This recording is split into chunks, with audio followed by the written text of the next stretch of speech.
Hey everyone, welcome back to the channel. In today's quick tutorial, I will show you exactly how to leave a comment on a Trello card, which is a great way to give feedback, ask the questions, and update your team without editing the main card details. So without further delay, let's get straight into it. First of all, you need to come here on Trello.com. Over here, you need to first of all log in into your account. After that, you need to simply just select your board where your card is located. As you can see, currently I'm here in my board. Over here, you need to click on the card that you want to comment on. So let's say this is the card.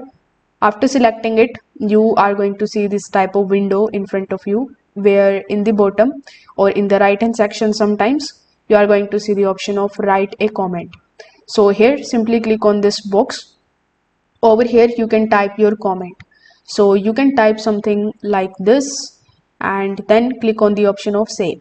Now before saving it, you can also filter it out with these options that are available here, like you can make it bold, you can make it italic, and if your comment has bullet points, you can also give them the bullet list or the numbered list.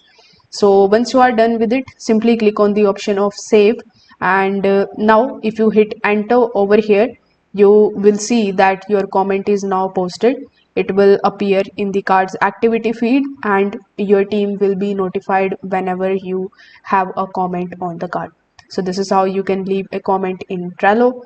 Quick, easy, and super useful for the team communication.